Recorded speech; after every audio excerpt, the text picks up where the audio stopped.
Welcome to the Genius Factory. Enjoy the video. You start by confirming Figma is open and you're signed in.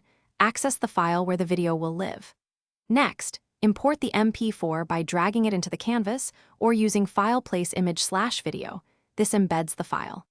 Once placed, position the media inside a frame or component so it inherits constraints and layout behavior. Make sure the frame size matches the intended display area. This reduces later resizing work and preserves playback fidelity. You now configure the video element so it behaves correctly. Select the placed media and change its fill mode to video if available. Otherwise, set it as a mask inside the target frame so it clips to shape. Once done, adjust constraints and auto layout to define how the video scales on different screens. You may also trim playback range or set poster frames in the Properties panel. Doing this clarifies loading behavior and keeps designs realistic during handoff. You finish by testing the video in prototype mode. Press play and confirm start, loop, and visibility.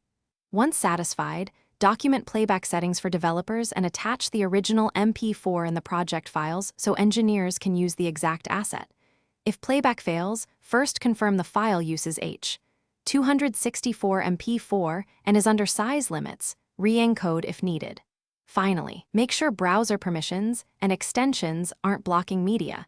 This resolves. Thanks for watching. If you found this helpful, don't forget to like and subscribe.